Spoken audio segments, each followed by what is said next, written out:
जैसी क्लासेस। आज की इस क्लास में मैं वर्ड्स प्रॉब्लम बताऊंगा। वर्ड्स प्रॉब्लम में टाइप्स नंबर 3 जो है question based on buy and sell. Buy and sell पे जो क्वेश्चन होता है वो किस तरह से बनाते हैं।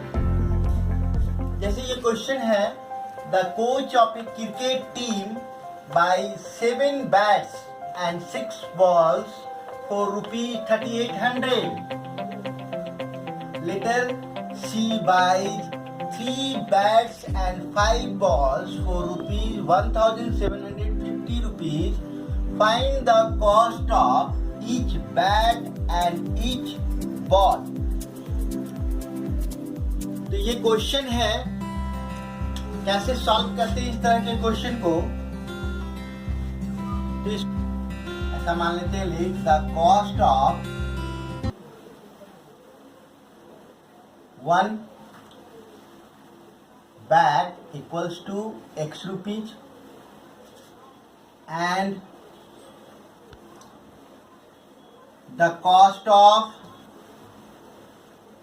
1 ball equals to Y rupees.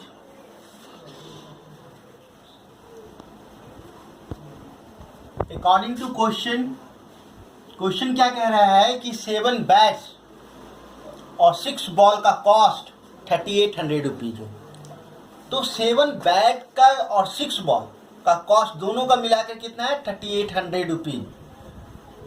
तो एक बैट का कितना है, 100 रुपया। तो 7 बैट का क्या दाम हो जाएगा, एक बैट का अगर 100 रुपया दाम है, 1 बैट का दाम 100 रुपया, तो 7 बैट का क्या दाम हो जाएगा, 7x। तो इस तरह से हम लोग लिखेंगे 7x, 7 बैट लिए। और क्या खरीदारी हुआ है, बॉल 6 बॉल लिया गया है। एक बॉल का दाम Y रुपीज था, तो 6 बॉल का दाम 6Y रुपीज हुआ। टोटल कॉस्ट दोनों का कितना हो गया, 3,800। ये दिया हुआ है, buy 7 bats and 6 ball for ₹3,800। ये इक्वेशन बन गया इस तरह से, equation number 1। Similarly next statement पढ़कर हम लोग फिर इसी तरह मैथमेटिकल इक्वेशन बनाएंगे। C buys 3 bats and 5 balls। 3 bat और 5 बॉल खरीदते हैं। कितना लगता है, 1,750 रुपीज। तो कितना बैट खरीदा गया है, 3 बैट। एक बैट का कॉस्ट कितना रुपीज है, 100 रुपीज। तो 3 बैट का कितना लगेगा, 3x। और एक बॉल का Y रुपीज। कितना बॉल टोटल बॉल है, 5 बॉल खरीदे हैं, तो क्या लगेगा, 5y। दोनों मिलाकर कुल यानी टोटल कॉस्ट क्या हो गया है, 1,750 रुपीज। ये इक्वेशन नंबर 2 है। अब इन दोनों इक्वेशन को सॉल्व करके हम लोग x और y का जो वैल्यू निकालेंगे, वही x का जो वैल्यू आएगा वो बताएगा कॉस्ट ऑफ 1 बैट, और y का जो वैल्यू होगा वो बताएगा कॉस्ट ऑफ 1 बॉल। इन दोनों को सॉल्व करना है। सॉल्व करने आप लोग जानते हैं कैसे सॉल्व करना है। सॉल्व करने का 2 मेथड है, ग्राफिटिकल और एल्जेब्रिक। यहाँ एल्जेब्रिक मेथड से सॉल्व करेंगे, एल्जेब्रिक में एलिमिनेशन मेथड। क्या है मेथड, देखिए सेकेंड वेरिएबल क्या है, y। यहाँ सेकेंड वेरिएबल क्या है, यहाँ भी y है सेकेंड वेरिएबल। दोनों को हम लोग को सेकेंड वेरिएबल को हम लोगों को इक्वल करना है। तो यहाँ पर y के साथ क्या कोएफिशिएंट है, y का कोएफिशिएंट 5 है, तो y के कोएफिशिएंट 5 को यहाँ मल्टीप्लाई कर देते हैं इक्वेशन नंबर 1 में। और यहाँ y का कोएफिशिएंट क्या है, 6। इस 6 को इक्वेशन नंबर 2 में मल्टीप्लाई कर देते हैं। ऐसा करने से क्या हुआ, 5 6 द 30 और 6 5 द 30। इक्वेशन 1 और इक्वेशन 2 में y का कोएफिशिएंट दोनों में 30y हो जाएगा, जो इक्वल हो जाएगा। हम लोग आसानी से कैंसल आउट करके x का वैल्यू निकाल सकते हैं। सेम करते हैं, 5 7 जा 35x, 5 6 जा 30y,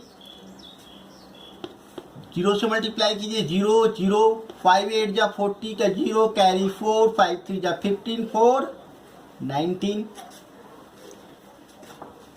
6 3 जा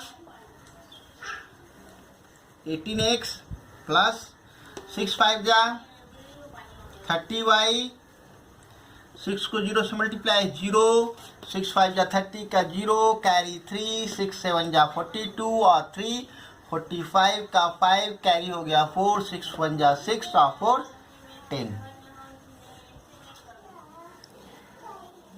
equation 1 minus equation number 2 minus कर देते हैं तो क्या मिलेगा हम लोग को। माइनस करने के लिए साइन बदलना होगा, ये प्लस से माइनस, ये प्लस से माइनस और ये प्लस से हो गया माइनस, प्लस 30y और माइनस 30y कैंसिल आउट। 15 में 8 गया 7, 3 में -1 यानी 2 में -1 गया तो बच गया 1 और ये x। यहाँ पे 0 0 10 -5 5, यहाँ 8 बच गया और 1 1 कैंसिल 8500। तो x का वैल्यू क्या आ जाएगा, x equals to 8500 divided by 17। 17 1 जा 17, 17 5 जा 85, तो x इक्वल्स टू आपका आ गया 500।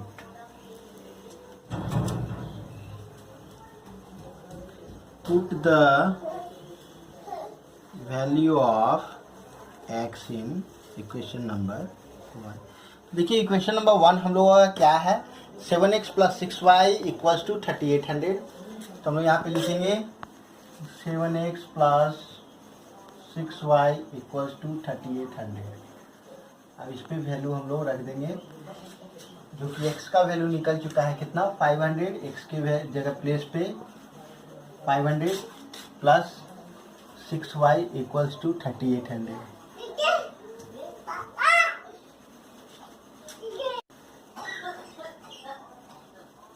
7 5 जा 3500 प्लस 6y इक्वल्स टू 3800। अब यहाँ पे 6y इक्वल्स टू क्या हो जाएगा 3800, ये 3500 राइट साइड आएगा माइनस 3500, 3800 में 3500 माइनस हो जाएगा, क्या बचेगा 300। 6y इक्वल्स टू क्या आ गया 300, तो y इक्वल्स टू क्या हो जाएगा 300। ये 6 मल्टीप्लाई में है, डिवाइड में हो जाएगा 6, 6 5 जा 30, y इक्वल्स टू 50। तो देख रहे हैं x आया है 500 और y क्या है 50। तो लिखेंगे यहाँ पे x equals to 500 and y equals to 50। तो हम लोग क्या निकालना है यहाँ पे, find the cost of each bat and each ball, यानी एक बैट का कॉस्ट और एक बॉल का कॉस्ट निकालना है। तो लिखेंगे therefore cost of each bat equals to x हम लोग माने हुए हैं और x का वैल्यू 500 है, यानी बैट का जो कॉस्ट है वो 500 रुपीज है और cost of each ball equals to y का वैल्यू, यानी बॉल का कॉस्ट क्या है 50 रुपीज। तो इस तरह से ये हम लोगों का आंसर है, ये क्वेश्चन का सॉल्यूशन है।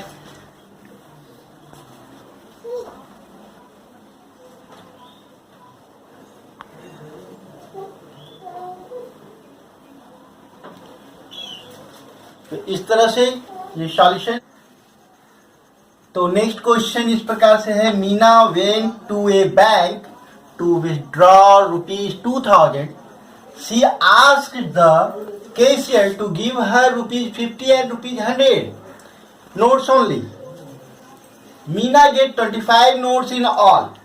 Find how many notes of ₹50 and ₹100 she received. तो मीना बैंक जाती है, उसे 2000 रुपया निकालती है और अपने कैशियर को कहती है कि हमको सिर्फ 50 रुपया और 100 रुपया का नोट चाहिए। तो कैशियर 25 नोट देता है। टोटल कैशियर कितना नोट देता है 25। तो आपको ये बतलाना है कि 50 रुपया का कितना नोट और 100 रुपया का कितना नोट कैशियर ने दिया। टोटल उसने कितना निकाला 2000 रुपीज और कैशियर उसे 50 रुपया और 100 रुपया का नोट दिया। टोटल कितना नोट दिया 25 नोट्स। तो हमें इस क्वेश्चन में बताना है कि 50 रुपये का कितना नोट मिला और 100 रुपये का कितना नोट मिला है। ठीक है, तो कैसे सॉल्व करेंगे इस तरह के क्वेश्चन को? हम लोग ये मान लेते हैं कि 50 रुपये का जो नोटों की संख्या है वो x है।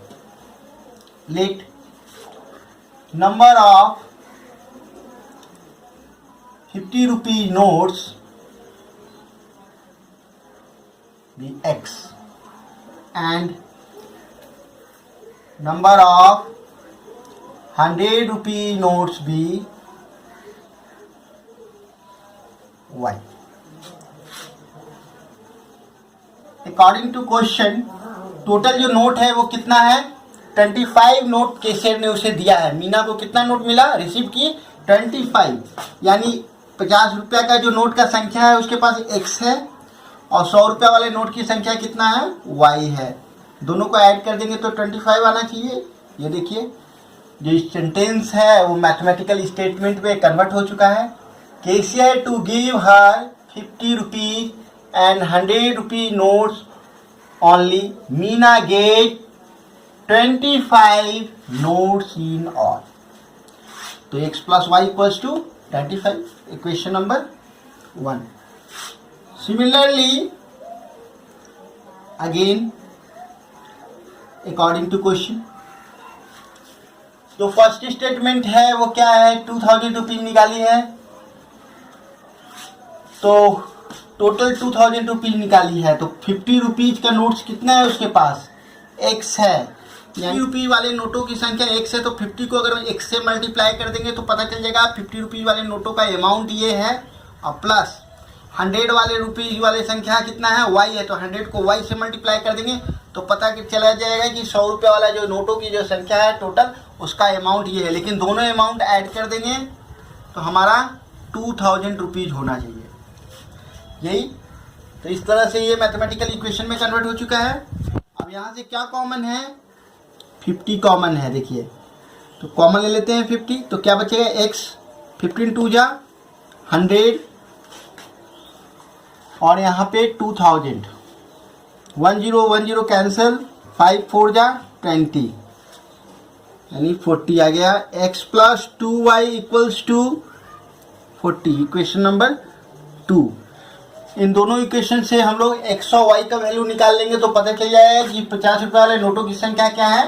Number of 50 rupees notes and number of 100 rupees notes equals to y। यहाँ पे हम लोगों को निकालना है, तो x और y का वैल्यू हम लोगों को निकालना होगा। तो इक्वेशन 1 और 2 को हम लोग सॉल्व करते हैं। इक्वेशन 1 में क्या करते हैं? इक्वेशन 2 को माइनस कर देते हैं, तो क्या होगा? Equation 1 minus equation number 2। Equation 1 क्या है? x plus Y equals to 25, equation 2 है x plus 2y equals to 40। तो देखिए x और x इक्वल है लेकिन ये कैंसिल आउट नहीं होगा, तो इसको क्या करना है? घटा माइनस करना होगा। तो यहाँ माइनस दिए हैं, 1 माइनस 2 लिखे हैं यहाँ पे, तो साइन बदल दीजिए, प्लस से माइनस, ये प्लस से माइनस और ये प्लस से माइनस, क्योंकि हम लोग यहाँ पे सब्ट्रैक्ट कर रहे हैं तो साइन क्या करना होगा? बदलना होगा। बदल दिए साइन, तो ये प्लस x और minus x cancel out, minus 2y में ये प्लस y माइनस कर देंगे, क्या आएगा? माइनस y, और यहाँ माइनस 40 में प्लस 25 चला गया, यानी 40 में 25 चला गया तो 15 साइन आएगा माइनस का, माइनस और minus cancel. y equals to क्या पता चला? y equals to 15। So we'll get the y equals to 15. This value put in equation number 1 or equation number 2 and find out value of x. Put the value of y in equation number 1 में यहाँ पे रखते हैं और y का value निकाल लेते हैं। तो हमारा इक्वेशन है x plus Y equals to 25 है, y का वैल्यू क्या है? आया है 15।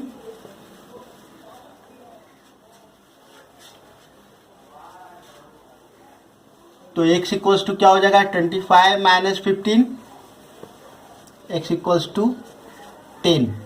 तो x का वैल्यू 10 आ गया और y है 15। तो हम लोगों को क्या निकालना था? Number of notes. 50 रुपीज का कितना नोट्स है? तो नंबर ऑफ 50 रुपीज नोट्स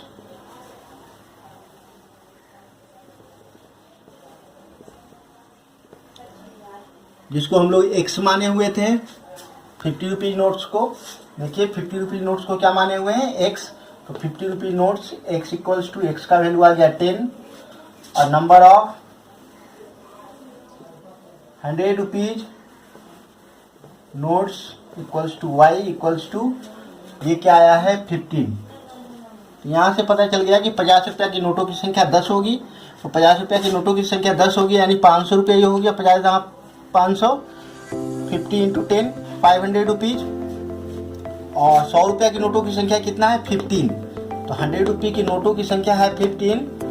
तो 15 इंटू 100 क्या हो गया 1500 रुपये, यानी 100 रुपये वाले का अमाउंट क्या हो जाएगा 1500 और 50 रुपीज़ का टोटल अमाउंट 500। 1500 500 को ऐड किए तो 2000 रुपीज़। वो कैसे से 2000 रुपीज़ बैंक से क्या कितना निकाली थी, बैंक से 2000 रुपीज़ निकाली थी। तो 2000 आ चुका है। इसका मतलब है कि 50 रुपया के नोटों की संख्या कितना है 10 है और 100 रुपया के नोटों की संख्या कितना है 15। तो ये है हमारा आंसर। इस तरह के क्वेश्चन को सॉल्व करते हैं। तो आप समझ चुके होंगे किस तरह से आप क्वेश्चन को सॉल्व कर सकते हैं। तो आप होमवर्क में ये क्वेश्चन बना सकते हैं। यहाँ से पेज नंबर 44 पे क्वेश्चन भी है, पेज नंबर 49 पे है, 53 पे, 57 पे, ये सब क्वेश्चन यहाँ पे दिया हुआ है जिसको आपको सॉल्व करना है। काफ़ी आसानी से सॉल्व कर सकते हैं। सेम वे में आपको कॉन्सेप्ट को यूज कर इसे सॉल्व करना होगा। तो इस तरह हमारे वीडियो को देखते रहिए, लाइक कीजिए, शेयर कीजिए और सब्सक्राइब कीजिए।